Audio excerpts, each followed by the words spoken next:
বৈষ্ণবকে সরাসরি চিনা খুব মুশকিল। বৈষ্ণব চিনিতে পারে কাহার শক্তি। বৃন্দাবন দাস ঠাকুর যখন কোলাবেচ শ্রীধরের মহিমা বর্ণনা করছিলেন, বৃন্দাবন দাস ঠাকুর বলছেন, এইরকম ভক্তকে কে চিনতে পারে যার অর্থ নাই, যার জনবল নাই, যার এই জগতে তথাকথিত লাভ পূজা প্রতিষ্ঠিত তিনি নন। এইরকম ভক্তকে কে চিনবে? একজন বৈষ্ণবকে চিনাতে পারে। আমরা ভগবানকে চিনতে পারি না, কোনো ভক্ত আমাদেরকে ভগবানের সাথে পরিচিতি প্রদান করতে পারে, ভগবানকে চিনিয়ে দিতে পারে আমাদেরকে।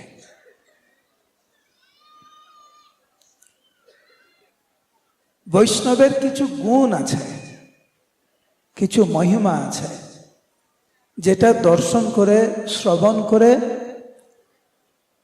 আমরা একটু আভাস পেতে পারি।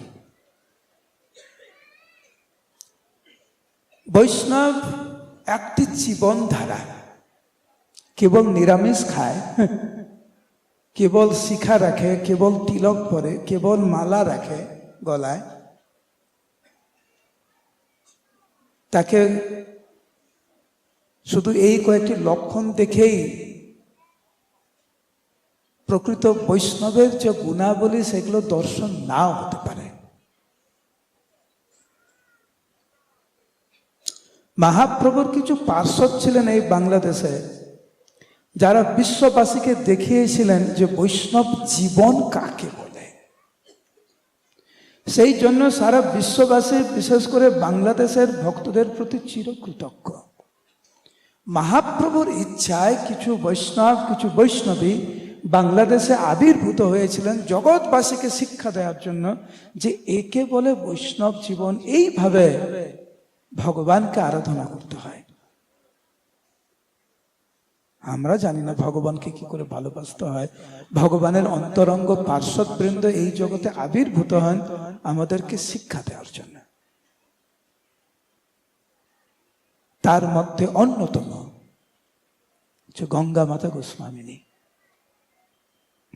আজকের ওনার সম্বন্ধে আমি কিছু বলার চেষ্টা করব এই কারণে, কারণ কিছুদিন পূর্বে আমার এই রাজশাহী জেলায় পুটিয়া নামক থানাতে আমার যাওয়ার সৌভাগ্য হয়েছিল। জীবনের অনেক দিনের ইচ্ছা ছিল গঙ্গা মাতা গোস্বামীর আবির্ভাব স্থান দর্শন করব, এইবারে আমার সেটা পূর্ণ হলো।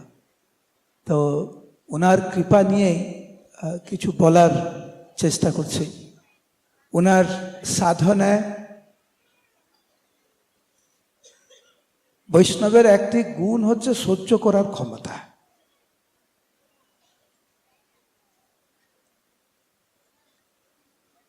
ওনার পাণ্ডিত্য, ওনার বিনম্রতা, সব কিছুই হচ্ছে এই ভক্তি জীবনে এক উজ্জ্বল চলন্ত দৃষ্টান্ত ছিলেন উনি। উনি রাজকন্যা ছিলেন, একমাত্র রাজকন্যা। দেখতে অপরূপ ছিলেন, দেখতে খুব সুন্দরী ছিলেন। কিন্তু ছোটবেলা থেকেই উনি কৃষ্ণ ভক্তি পরায়ণা ছিলেন। দেখবেন প্রত্যেকের জীবনে ভগবানের আশীর্বাদে এবং আমাদের কর্ম অনুযায়ী প্রত্যেকের কোনো না কোনো প্রতিভা আছে, কোনো না কোনো ভালো গুণ আছে, কিন্তু যেই প্রতিভা নিয়ে আমরা এই জগতে এসেছি। আর একটু পরিচর্যা করার মাধ্যমে সেই প্রতিভায় দক্ষতা লাভ করি আমরা। কিন্তু সেই প্রতিভা যদি ভগবান এবং ভগবানের শুদ্ধ ভক্তের সেবায় যদি নিয়োজিত না করি আমরা, সেই প্রতিভাই আমাদেরকে অধঃপতন করবে। ধরুন কেউ রান্না করতে পারে খুব ভালো, সে যদি ভগবানের জন্য রান্না না করে আর উল্টো পাল্টা জিনিস রান্না করে, সে ভালো রান্না করার প্রতিভাই তাকে নষ্ট করবে, তার জীবনটাকে। আমাদের উচিত ভগবানের আশীর্বাদে যে প্রতিভা আমরা পেয়েছি সেটা যেন ভগবানের সেবায় আমরা নিয়োজিত করি।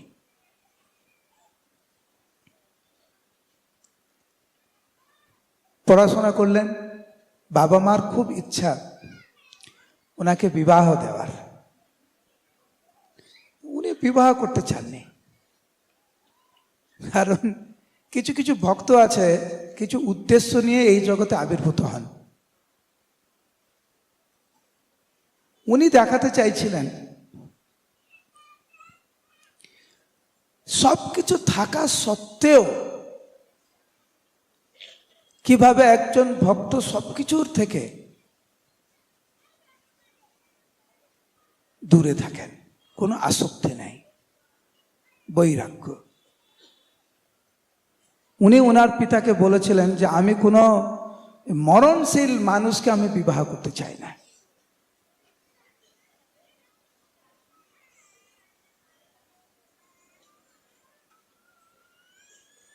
বাবা মা কিছুদিন পরে দেহ রাখলেন। উনি যেহেতু একমাত্র কন্যা ছিলেন, রাজ্যভার উনার উপরে পড়ল। উনি কিছুদিন রাজ্য চালিয়েছেন। কিছুদিন রাজ্য চলার পরে উনি ওনার আত্মীয় স্বজনের উপরে রাজ্যভার দিয়ে উনি চলে গেলেন জগন্নাথপুরী ধামে। তো জগন্নাথপুরী ধামে যখন গেলেন, জগন্নাথকে দর্শন করলেন, জগন্নাথের কৃপা পেলেন, অনুপ্রাণিত হয়ে উনি বৃন্দাবনে গেলেন এবং বৃন্দাবনে গিয়ে উনার সৌভাগ্যের দ্বার খুলে গেল। আমাদের সৌভাগ্য কখন হয়? যখন আমরা ভগবানের শুদ্ধ প্রতিনিধির সান্নিধ্যে আসি। অনেকে ভাবে লটারি লেগে গেছে, তার 1 কোটি টাকা লটারি পেয়েছে, আর আমরা বলে দেখো সৌভাগ্য খুলে গেছে। প্রকৃতপক্ষে ওটা কি সৌভাগ্য? ওই টাকা যদি অপব্যবহার করে ও সৌভাগ্য কি হলো? ওই টাকাই তো ওকে জীবনটাকে আর কষ্ট করে তুলল, তাহলে সৌভাগ্য কি করে হলো? সৌভাগ্যের উদয় তখনই হয় যখন আমরা শুদ্ধ ভক্তের, ভগবানের শুদ্ধ প্রতিনিধির সান্নিধ্যে আসি, যার মাধ্যমে এই জড়জগতের বন্ধন থেকে আমরা মুক্তি পেতে পারি। প্রকৃতপক্ষে তখনই আমাদের সৌভাগ্যের উদয় হয়।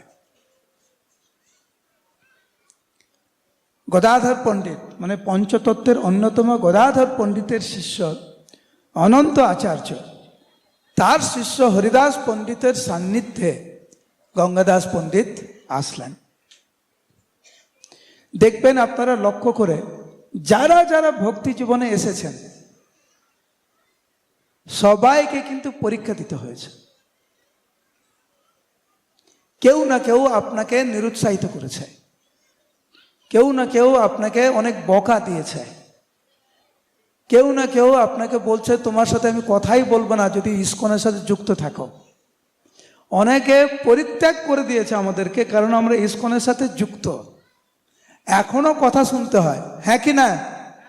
জোরে হ্যাঁ কি না? ভক্তি জীবন করবেন আর পরীক্ষা দেবেন না, এটা হতেই পারে না।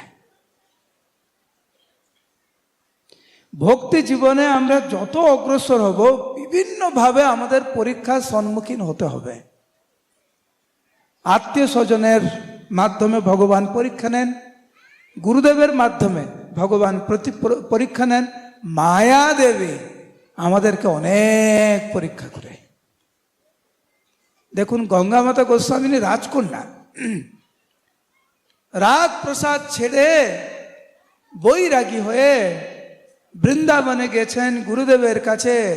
গুরুদেব ওনাকে পরীক্ষা করছে। প্রথমেই বলছে গুরুদেব, তুমি তো রাজকন্যা,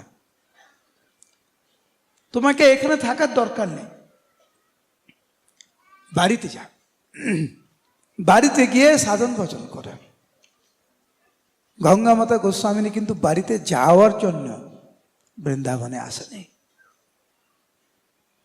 আমরা ভক্তি জীবন ত্যাগ করার জন্য ভক্তি জীবন গ্রহণ করিনি, আমরা এগিয়ে যাওয়ার জন্য চলছি। পিছিয়ে হাঁটার লোক না আমরা। বাধা বিপত্তি আসবে, বিভিন্ন লোক বিভিন্ন কটূক্তি করবে আমাদেরকে, কিন্তু মানব জীবনের প্রকৃত উদ্দেশ্য আমরা বুঝতে পেরেছি। সেই জন্য আপাত দৃষ্টিতে যে সমস্ত প্রতিবন্ধকতাগুলি আসছে আমাদের সামনে, আমরা জানি এগুলো ভগবান পরীক্ষা করছে আমাদেরকে। দৃঢ়তার সাথে সেগুলো সম্মুখীন হতে হবে আমাদের। হরিদাস পণ্ডিত বলছেন তুমি ফিরে যাও। উনি বুঝতে পেরেছিলেন গুরুদেব পরীক্ষা করছেন উনাকে। বৃন্দাবনে থেকে গুরুদেবের তত্ত্বাবধানে বিনম্র চিত্তে উনি প্রকৃত বৈরাগ্যের যে সমস্ত গুণ রয়েছে সেগুলো উনি পালন করছিলেন। গুরুদেব দেখলেন এই লোক দেখানোর জন্য এখানে আসেনি, প্রকৃত রূপে ভগবত ভক্তিতে উন্নতি সাধন করার জন্য উনি এসেছেন এখানে।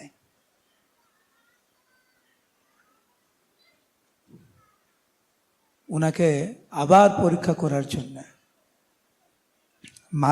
মাধুকরী করতে বললেন। বৃন্দাবনে দেখবেন অনেক বৈষ্ণবরা মাধুকরী করে ভিক্ষা করে জীবিকা নির্বাহ করে। রাজকন্যা রাজপ্রসাদ ছেড়ে বৃন্দাবনে ভিক্ষা করে উনি একবার করে প্রসাদ পাচ্ছেন।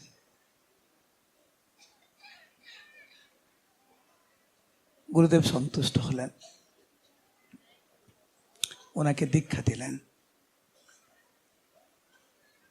দীক্ষা নেওয়ার পরেও সব সময় আমাদের কোনো না কোনো ভক্তের সান্নিধ্যে থাকতে হয়, সৎসঙ্গে থাকতে হয়। তো ওই সময় লক্ষ্মীপ্রিয়া নামক একজন মহান বৈষ্ণবী, যিনি 3 লক্ষ নাম করতেন। হরিদাস ঠাকুর যেরকম 3 লক্ষ নাম করতেন, উনিও 3 লক্ষ নাম করতেন। তো লক্ষ্মীপ্রিয়া দেবী যখন বৃন্দাবনে আসলেন, হরিদাস গোস্বামী বললেন তুমি উনার সাথে থেকে সাধন ভজন করো। একটা জিনিস মনে রাখবেন, সব সময় বৈষ্ণবের সান্নিধ্যে সাধু সঙ্গে হরিনাম করতে হয়, সাধু সঙ্গে সাধন ভজন করতে হয়, সাধুদের আনুগত্যে সাধন ভজন করতে হয়। দেখবেন আমরা যখন সকালে মাঝে মাঝে জপ করি একা একা, আমাদের ঘুমিয়ে পড়ি, অন্যমনস্ক হয়ে যায়। কমপক্ষে যখন সাধুদের সাথে জপ করি কেউ না কেউ আমাদেরকে জাগিয়ে তোলে, একটু লজ্জাও লাগে, আরে সাধুদের সাথে জপ করছি আবার ঘুমাচ্ছি। আমরা যদি একা আঁকি সাধন ভজন আমরা করি, আমাদেরকে সাবধান কে করবে? আমাদেরকে যখন আমরা কিছু ভুল করি আমাদেরকে পথ কে দেখিয়ে দেবে? কে আমাদেরকে ভুলগুলো সূত্রে দেবে কে? সেই জন্য সব সময় সৎসঙ্গে থেকে সাধন ভজন করতে হয়, সব সময়। তো এইভাবে গঙ্গা মাতা গোস্বামিনী, শচী দেবী, ওনার আগের নাম ছিল শচী দেবী, তখন গঙ্গা মাতা গোস্বামীর নাম হয়নি। লক্ষ্মী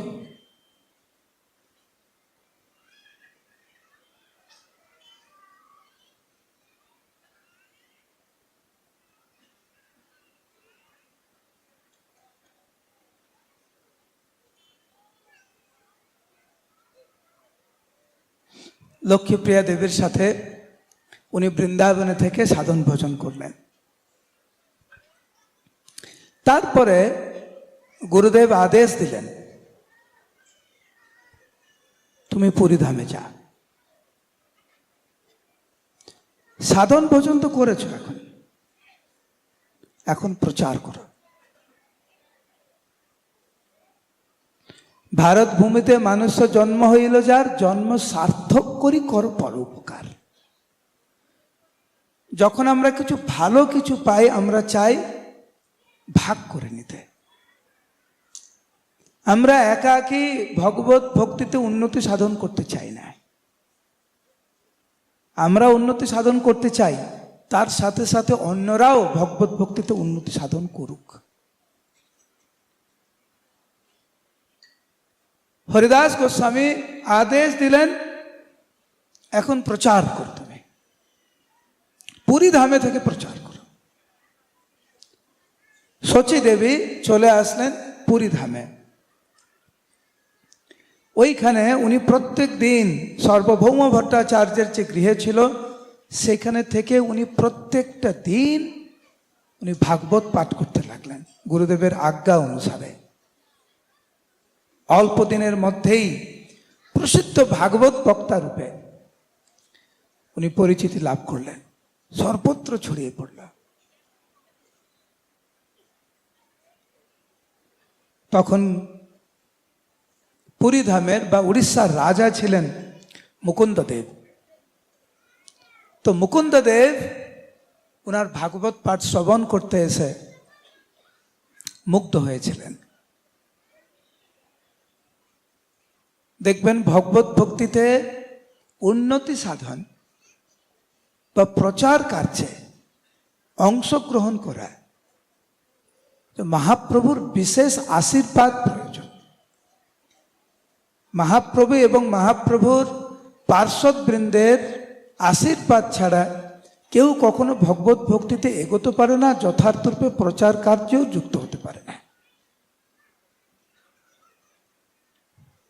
কিন্তু শচী দেবী যেহেতু বৈষ্ণবদের বিশেষ কৃপার পাত্র ছিলেন, সেই জন্য উনি প্রচার কার্যে যথার্থরূপে যুক্ত হতে পেরেছিলেন।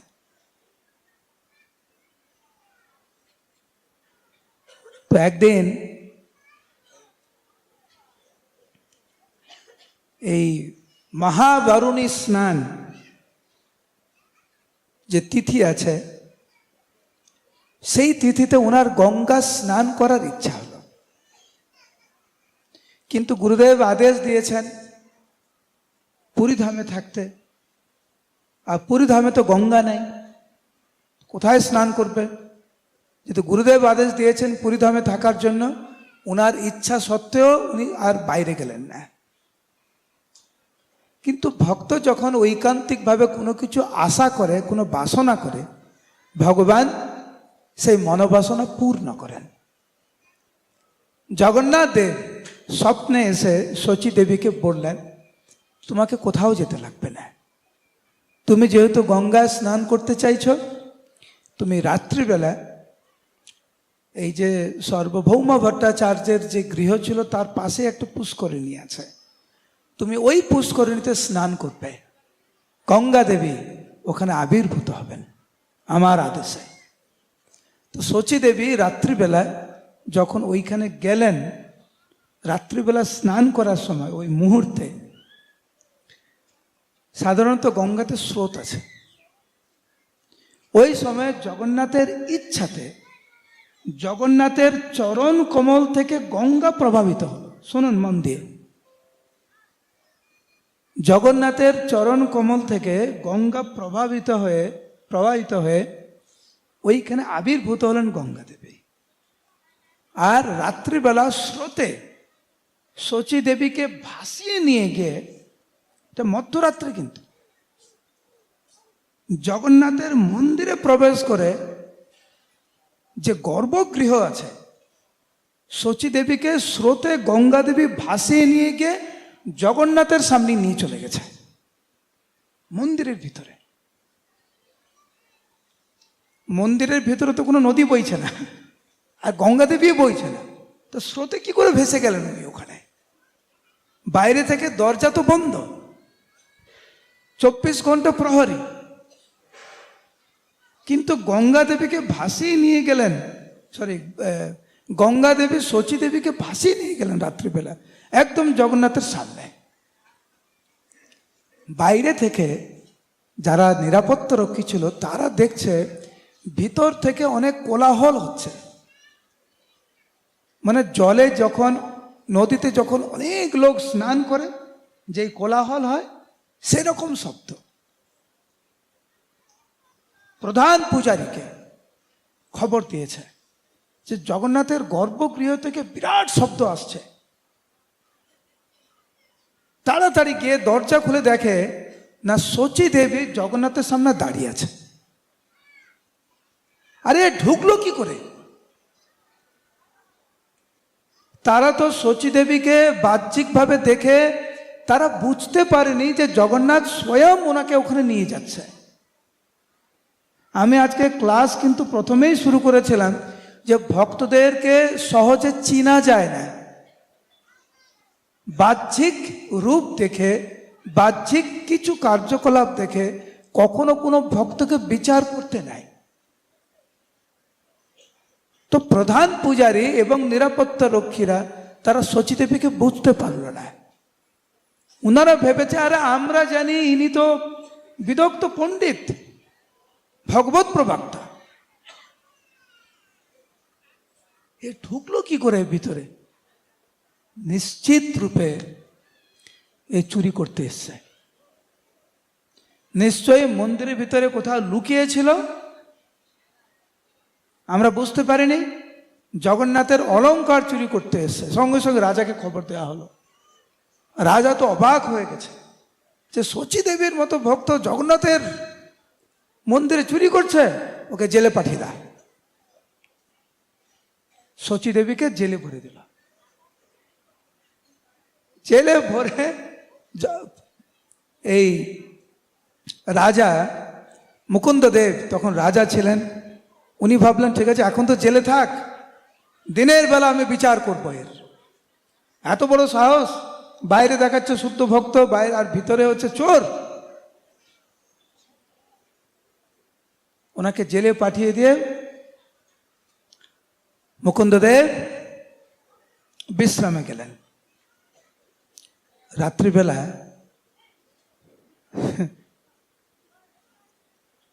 জগন্নাথ দেব এসেছে। গঙ্গা মাতা মানে শচী দেবী শুধু ভাবছে হচ্ছেটা কি। জগন্নাথ দেব আমাকে বললো তুমি রাত্রিবেলা যাও এখানে। আমি গেলাম। জগন্নাথ দেব কি উনার কি অলৌকিক লীলা, আমাকে নদীর স্রোতে, গঙ্গা স্রোতে ভাসিয়ে নিয়ে গেল মন্দিরের ভিতরে। আমি ভাবলাম আমার কত সৌভাগ্য, পরের মুহূর্তে থেকে আমি জেলের ভিতরে। ভক্তদের জীবন কিন্তু এরকম, কিন্তু ভক্ত কখনো এর দ্বারা প্রভাবিত হয় না।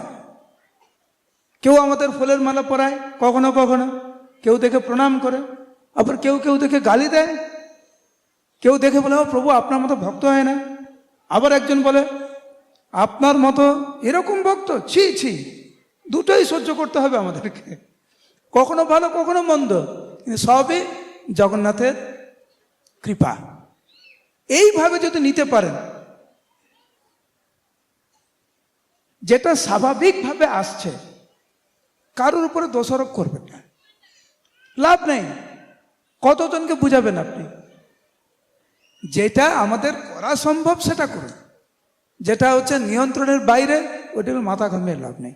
আপনি আমাকে বলুন, জগন্নাথ দেব ওনাকে কৃপা করে রাত্রিবেলা, মধ্যরাত্রে, যেখানে নদী নেই, যেখানে গঙ্গা নেই, সেইখানে জগন্নাথ দেব গঙ্গাকে আবির্ভূত করিয়ে মধ্যরাত্রে স্রোতের মাধ্যমে জগন্নাথ মন্দিরে নিয়ে গেলেন। শচী মাতা ভাবছে মহাপ্রভুর কৃপা, জগন্নাথের কৃপা। পরের মুহূর্তে উনি জেলখানায়, ওনার নিয়ন্ত্রণের বাইরে। তো উনি বলছে জগন্নাথ তোমার কি লীলা, ঠিক আছে তোমার যদি এটা লীলা হয় আমি জেলে থাকবো তো জেলে থাকবো। জগন্নাথ শুনেছে শচীদেবী কি বলছে। রাজার কাছে জগন্নাথ গিয়েছে স্বপ্নতে, যে তুমি আমার শুদ্ধ ভক্ত শচীদেবীকে তুমি জেলে ভরেছ, আমি ওকে কৃপা করার জন্য আমি ওনাকে নিয়ে এসেছি আমার চরণ কমলে। তোমাকে সাহস কে দিল যে ওকে জেলে ভরবে তুমি? আমি তোমাকে আদেশ দিচ্ছি, এক্ষুনি গিয়ে ওকে জেল থেকে ওকে মুক্তি দাও। শুধু তাই নয়, তুমি ওনার শিষ্যত্ব বরণ করো। তুমি যদি ওনার শিষ্যত্ব বরণ না করো, তোমার অনিষ্ট হবে। রাজাকে বলছে শিষ্যত্ব বরণ করার জন্য শচীদেবীর। রাজা ঘুম থেকে উঠে তো দৌড়ে গেছে জেলে। জেলে গিয়ে শচীদেবীর কাছে ক্ষমা আছে। তারপরের দিন বললেন, আপনি আমাকে শিষ্যরূপে গ্রহণ করুন। শচীদেবী বলছে, কি বলছেন আপনি? আপনি মহারাজ, উড়িষ্যার মহারাজ। বলে, আমি উড়িষ্যার মহারাজ হতে পারি, জগন্নাথের আদেশ, আমি আপনার শিষ্যত্ব বরণ করি। জগন্নাথের আদেশ মেনে শচীদেবী ওনাকে দীক্ষা দিয়েছিলেন। যেহেতু জগন্নাথ স্বয়ং শচীদেবীকে রাত্রিবেলা ওনাকে কৃপা করার জন্য গঙ্গাকে আবির্ভূত করিয়েছিলেন ওনার চরণ কমল থেকে, সেই দিনকার এই মহাবারণী স্নানে, সেই দিন থেকে ওনার নাম হয়ে গেল গঙ্গা মাতা। আগে ছিল শচীদেবী। জগন্নাথের আশীর্বাদে ওনার নাম হয়ে গেল গঙ্গা মাতা গোস্বামিনী। এরপরে যখন কোনো ভক্ত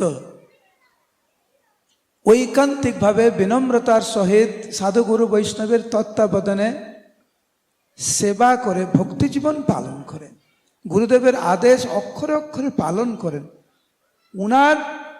উনার প্রতি ভগবানের যে কিরকম কৃপা হতে পারে, এখন যে লীলাটা বলবো, এখন মন দিয়ে শ্রবণ করুন। এখানে অনেক মায়েরা আছেন, অনেক মায়েরা ভাবে আমরা ভগবত ভক্তিতে কিভাবে এগোবো, আমরা তো সেই রকম সুযোগ সুবিধা পাই না। আমরা সুযোগ সুবিধা পাই না, এটা অজুহাত। ভগবানের সেবা, ভগবানের নাম যে কেউ করতে পারে।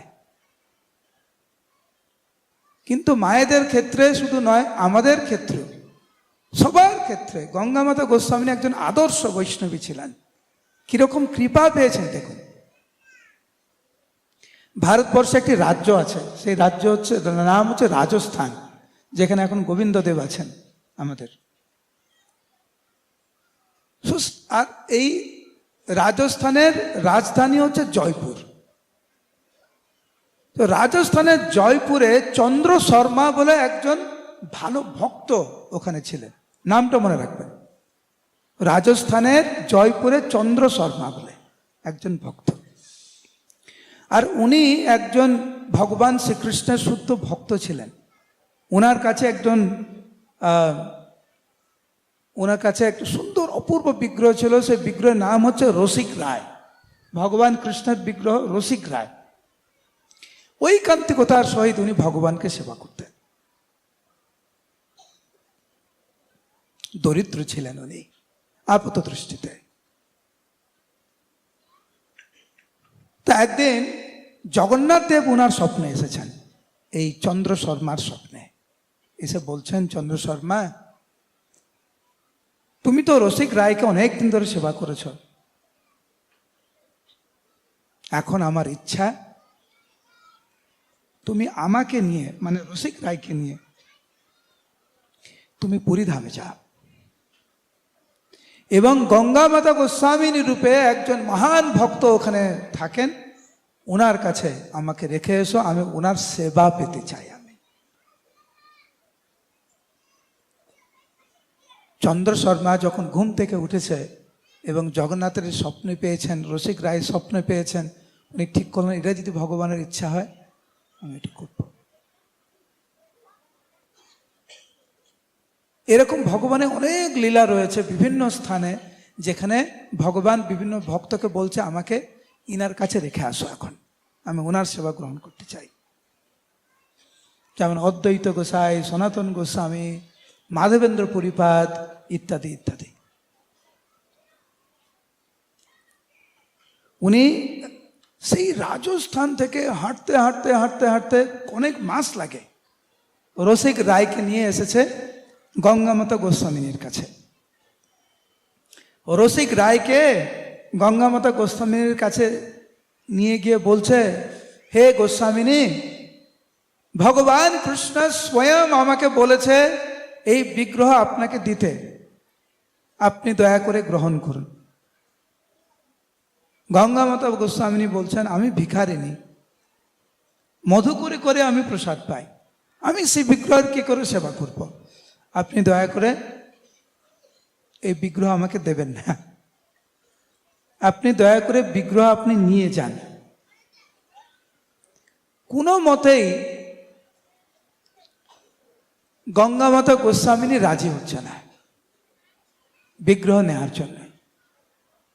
কিন্তু চন্দ্র শর্মা জানেন, এটা আর অন করবে না, হরি বল, অন অফ করবে না, যদি অফ হয়ে যায় অফ করে দেয়, অসুবিধা নেই। চন্দ্র শর্মা জানেন যে ভগবান স্বয়ং ওনাকে স্বপ্ন দিয়েছে, এদিকে গঙ্গামাতা গোস্বামী নিতে চাইছে না।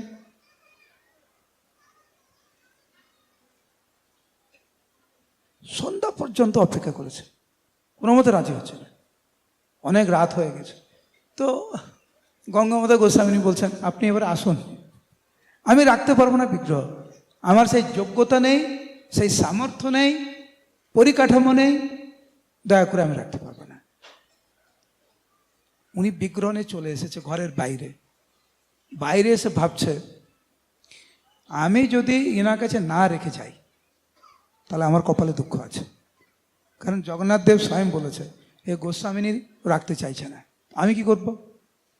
ওই বাড়ির সামনে তুলসী বাগান ছিল, ও তুলসী গাছের নিচে রেখে রসিক রায়কে প্রণাম করে, আপনার জায়গায়, আপনার স্থানে, আপনি যার কাছে থাকতে চাইছেন ওনার কাছে রেখেই আমি গেলাম, এবার আপনি আপনারটা দেখুন, হরে কৃষ্ণ বলে প্রণাম করে চন্দ্র শর্মা ওখান থেকে চলে গেছে।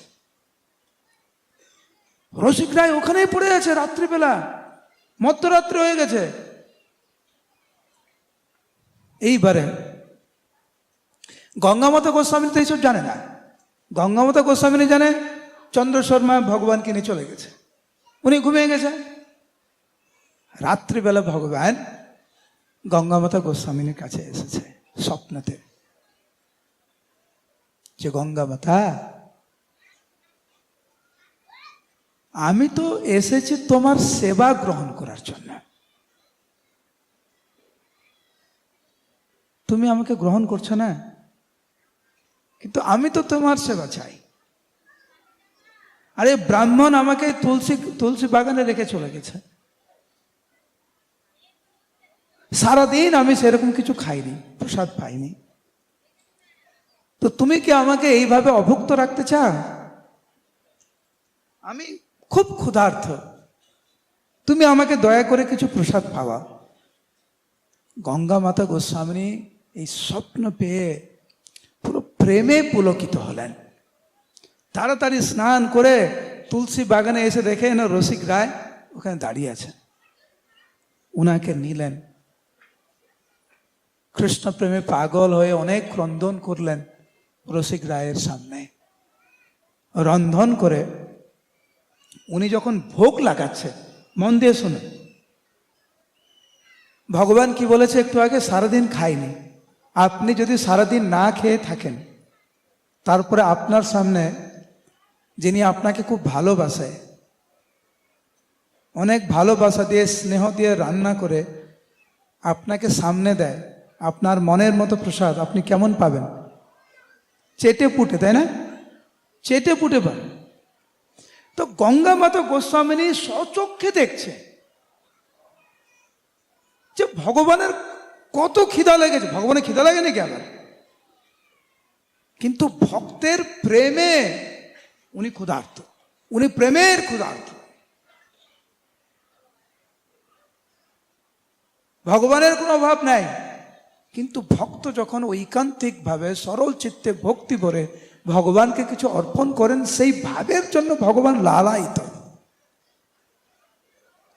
তো গঙ্গামাতা গোস্বামী দেখছে ভগবান একদম বসে যা দিয়েছিল, সাধারণত বিগ্রহ দৃষ্টির মাধ্যমে উনি ভোগ গ্রহণ করে, রসিক রায় ওরকম না, একদম বসে চেটে পুটে যা দিয়েছে সব খেয়ে নিয়েছে। তো গঙ্গামাতা গোস্বামী ভাবছে উনি কত ক্ষুধার্ত, আবার দিয়েছে, আবার চেটে পুটে খেয়ে নিয়েছে সব। তো এখন রসিক রায় বলছে ঠিক আছে, এখন আমি সন্তুষ্ট। বিশ্রামে দিলেন রসিক রায়কে। যেহেতু গঙ্গামাতা গোস্বামিনী এইটি প্রথমবার দেখলেন যে শ্রী বিগ্রহ বসে একদম চেটে পুটে গঙ্গামাতা গোস্বামিনী যা রন্ধন করেছেন উনি পেয়েছেন, এখন থেকে গঙ্গামাতা গোস্বামিনী প্রত্যেকটা দিন অনেক রকম পদ রান্না করে রসিক রায়কে পাওয়ান, প্রত্যেকটা দিন। কারণ উনি জানেন সাক্ষাৎ ভগবান কৃষ্ণ, সাক্ষাৎ জগন্নাথ রসিক রায় এই প্রসাদ, এই ভোগ উনি গ্রহণ করছেন। এরকম অনেক বছর সেবা করেছে। তো বয়স হয়ে গেছে, আগের মতো চলাফেরা করতে পারে না, আগের মতো রান্না করতে পারে না। তো একদিন গঙ্গামাতা গোস্বামী রসিক রায়কে বলছে যে হে প্রভু, তোমার সেবায় অনেক ত্রুটি হয়ে যাচ্ছে, আমার বয়সজনিত কারণে, তুমি দয়া করে আমাকে ক্ষমা করো তুমি। তখন ভগবান ওনাকে বলছেন তুমি দুঃখ করো না, আমি তোমার সেবায় খুব খুশি। এরপরে ভগবান ওনাকে বলছেন আমি চাই তুমি আর কিছুদিন আমার সেবা করো, তারপর আমি তোমাকে ডেকে নেব, মানে তুমি দেহত্যাগ করতে পারো, আমার কাছে ফিরে আসবে তুমি নিত্য থামে, কিন্তু তুমি আর কিছুদিন আমাকে সেবা করো। ভগবান ভক্তের সেবা পাওয়ার জন্য কতটা লালায়িত, এটা তার জ্বলন্ত দৃষ্টান্ত। যেমন সনাতন গোস্বামীকে, উনি তো বৈরাগী ছিলেন, শুধু রুটি খেতে দিচ্ছে, সবজি নেই, লবণ নেই, কিছু নেই। ভগবান মদন মোহন, মদন গোপাল না, মদন গোপাল অদ্বৈত গোসাই, মদন মোহন সরাসরি বলছে সনাতন গোস্বামীকে, সনাতন একটু রুটি দিচ্ছে, একটু লবণ দিলে হয় না, একটু লবণ দাও না। তখন সনাতন গোস্বামী, আমি জানি এই যে তোমার শুরু হলো, আজকে লবণ চাইছো, কালকে রসগোল্লা চাইবে, কালকে ক্ষীর চাইবে, দেখো আমার কাছে যা আছে আমি তাই দিচ্ছি, ওটা নিয়ে তুমি থাকো, আর এর থেকে যদি বেশি চাও তুমি নিজের ব্যবস্থা করো। ভক্ত এবং ভগবানের প্রেমের আদান প্রদান কেমন।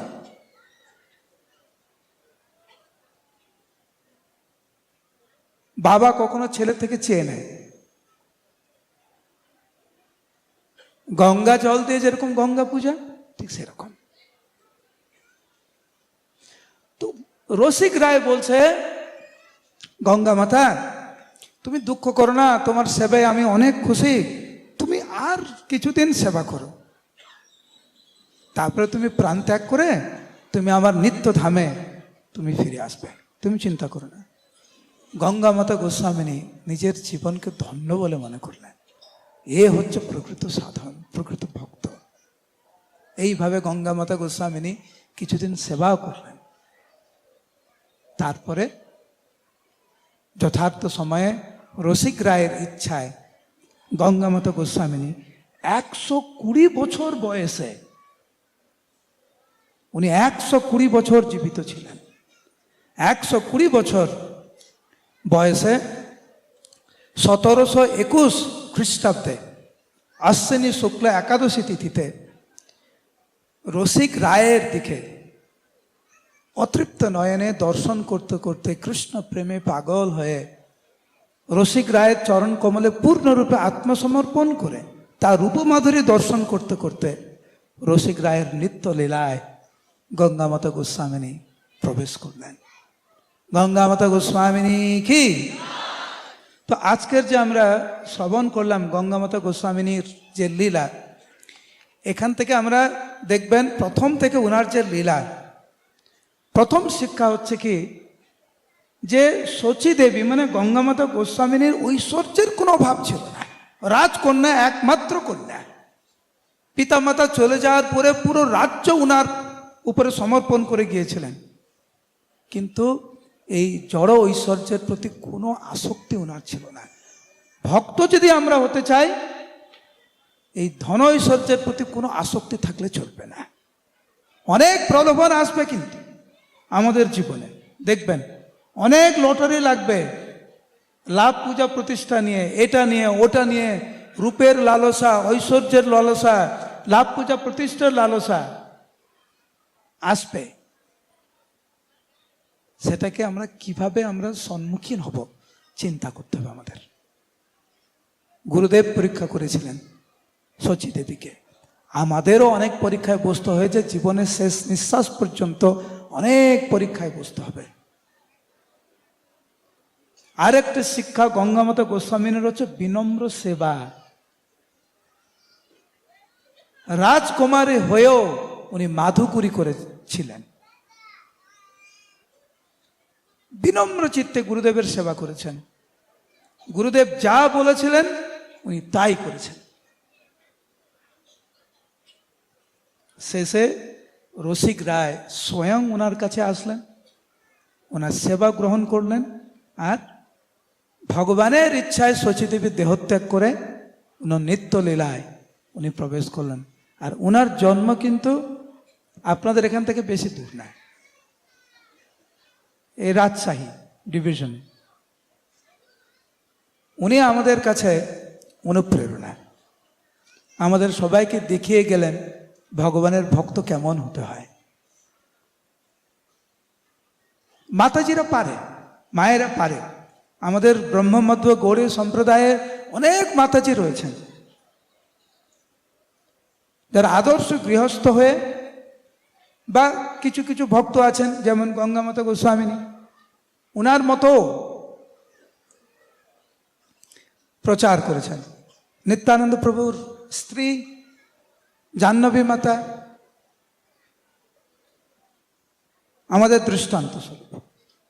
শ্রীনিবাস আচার্যের স্ত্রী, উনার কন্যা, অনেক উদাহরণ আছে। তো ওনাদের চরণ কমলে আমরা সশ্রদ্ধ প্রণতি জ্ঞাপন করি, কৃপা ভিক্ষা চাই, যাতে কোনো না কোনোভাবে আমরা উৎসাহের সাথে ভক্তি জীবনে টিকে থেকে আমরা গুরু বৈষ্ণবের সেবা করতে পারি। হরে কৃষ্ণ কৃষ্ণ কৃষ্ণ হরে হরে, হরে রাম রাম রাম হরে হরে। গঙ্গামাতা গোস্বামিনী কি।